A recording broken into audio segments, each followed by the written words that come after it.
technical terms, at the moment, that's actually illegal. In other words, even to entertain that as member of the European Union, United Kingdom Border Agency asking what the Greek citizens are doing when they're arriving in the UK is illegal. They cannot ask even the passport. Greek citizens can enter the United Kingdom with their citizenship ID cards.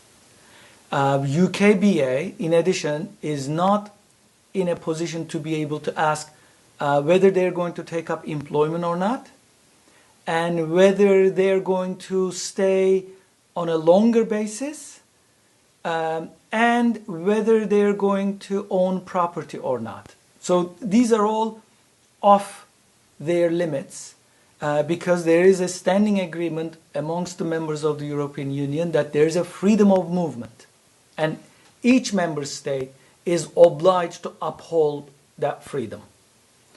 Of course, technical legal is one thing, cultural, social, political is another.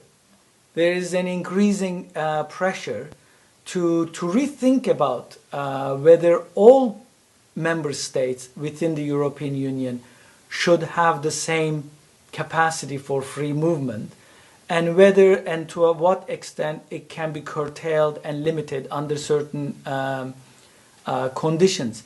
You didn't mention this, but there was another instance of this during the Arab Spring, especially during the uprisings in Tunisia and Egypt. There were a number of people arriving in Italy, fleeing the country because it wasn't clear either what direction the revolutions were going. At that time, for example, it was also raised whether the United Kingdom should impose limits on whether people from Italy should be entering into the United Kingdom or not. And others also have raised similar issues. So the assumption in here is that Italy is not really protecting its borders during this mini exodus.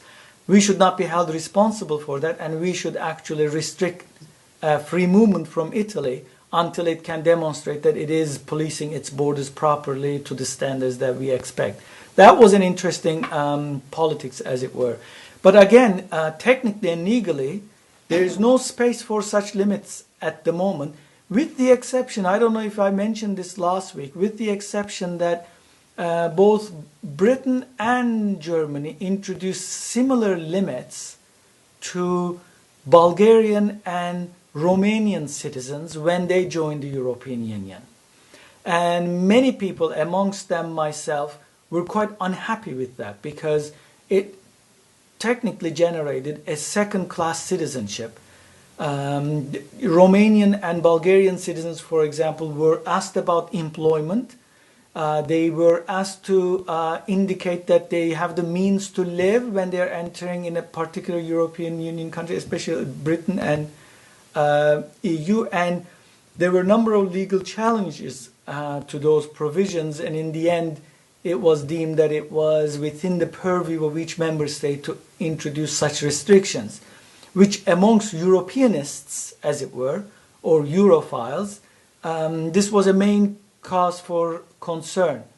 So coming back to your question, yes, we have had instances of some member states actually raising issues about limiting access to their state by other states, and so far these had some legal successes and also some legal, cultural and social failures, as it were. Now, in the case of Greece or Spain, this hasn't gone beyond level of discussion. But your question is really important in the sense that it shows how it can easily come back and seize the public imagination. And especially in an age of austerity, that kind of nationalism and protection of borders has a significant traction. British jobs for British workers, as the slogan goes.